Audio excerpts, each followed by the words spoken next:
target someone by attaching their name to your rape joke, that's okay. Yeah, but I'm not inciting people.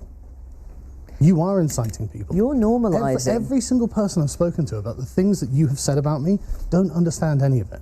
And if I just sit there and interrogate the people who are alleging things about me, I can just sit there and explain to them the context, and they go, well, that's not very important, is it? You're normalising this kind of language. I'm normalising comedy because at this point comedy is under attack in this country. I'm being investigated for a joke. I can name other comedians who are being investigated for jokes. We have gone down a very dark path. As Orwell says, printed on the front of this building, if liberty is to mean anything at all, it must mean the right to tell people that which they don't want to hear. Do you stand by that or not? This is the BBC. Does the BBC stand by that or not? Refugees welcome, the perfect people. Folks, I'm just wondering, you're a part of this organisation? You're a part of this organisation, yeah? I'm just wondering, I have a sign-up form. I'm just wondering, would you like to sign up? It's to have unvetted male migrants in your own home. Would you like to sign up? You're not in a position. So who would you suppose would house them then? Would anyone like to house unvetted male migrants in their home? One person? Anyone? I have a sign-up form. Nobody's signing up, folks. Nobody. All hypocrites. Crisis. Who would like to house an unvetted male migrant in their home? Nobody's hands going up. No one. Nobody. My God. Absolutely no one. Zero. I literally have a sign-up form right here. So where do we house them? Where do we house them? It's a complex issue, just once you understand, but absolutely no one is going to house any of them in their home, unvetted male migrants. I'm just saying. You're a fucking clown. Okay, I'm do you want to house male migrants in your home? Unvetted male migrants? Yes or no? Yes or no? I'm just asking a question. I don't have a home. I'm not racist. I welcome refugees. Just where do we put them? That's all. Where do we put them? So, exactly. Good question. Where are you going to put them? And not one person I can get to sign up to have unvetted male economic migrants in their home. Not one. Point proven, folks. Thank you. Well, there you go, folks. That's what they're all about, the left. No one can answer the hard-to-answer questions, so... That's exactly true, folks. That's exactly true. Look at that. Not a single person raised their hand. Not a single one. Is that unbelievable? All hypocrites. You would have thought one person would have come out from the crowd, right? One at least. Unbelievable.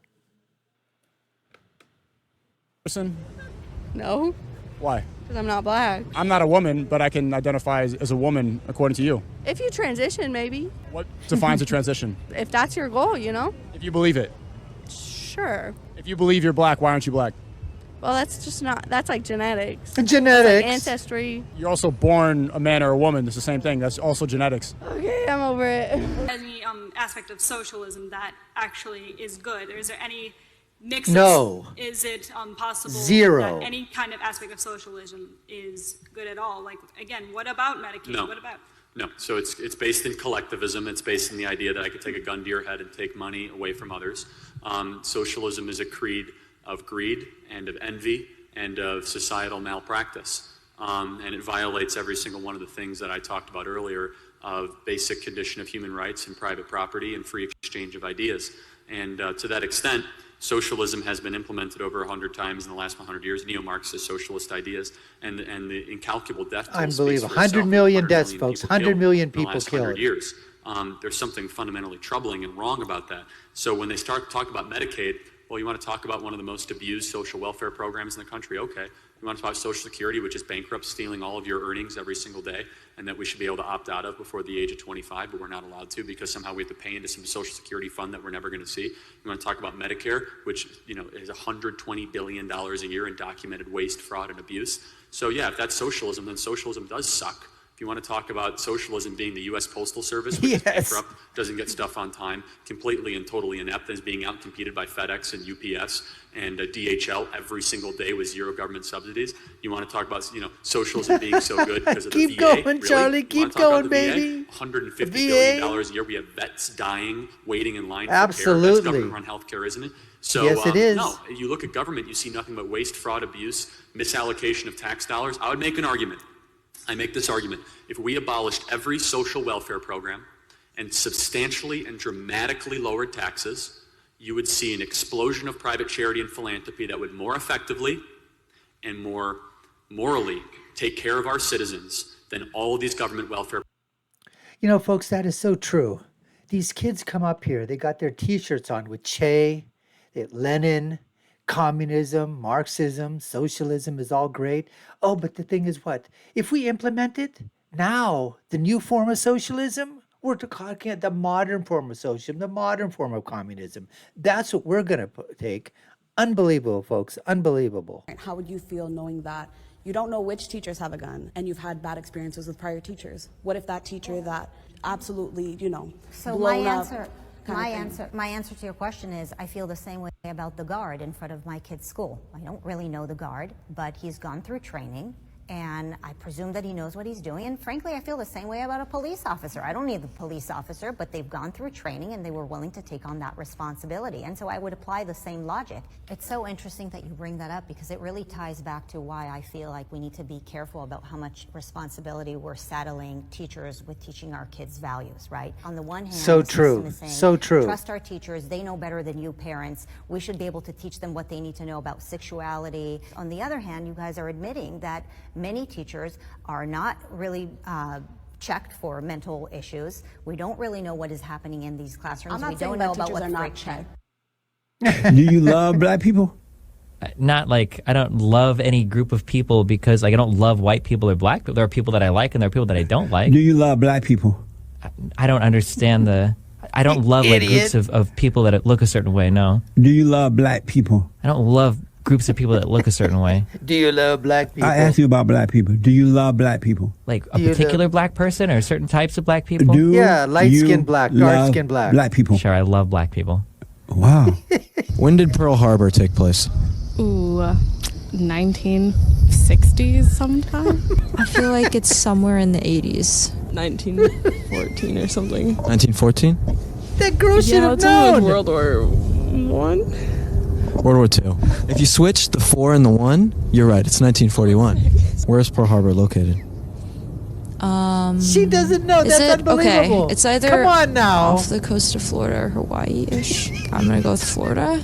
Do you know who attacked Pearl Harbor? The South. I'm Tell not- me South. I'm Go, done. go, go. The attack on Pearl Harbor, when did that take place? December 7th, 1941. There you go. Where is Pearl Harbor located? Hawaii. Okay. And who attacked us at Pearl Harbor? The Japanese. Why is it important to know about Pearl Harbor and what happened? It started American involvement in World War II. There you go. Bingo. Although the title of this hearing implies a much-needed discussion, we're likely going to be forced to listen to transphobic bigotry. Oh, here we go Unfair again. and discriminatory practices towards women must stop.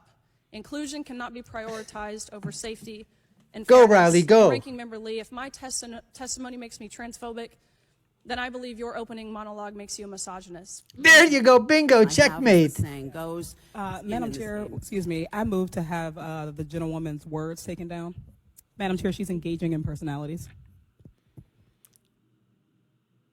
Madam Chair, Riley Gaines crushed me. She owned me. She destroyed me. She called me a misogynist. Madam Chair, Madam Chair, Riley Gaines crushed me. Can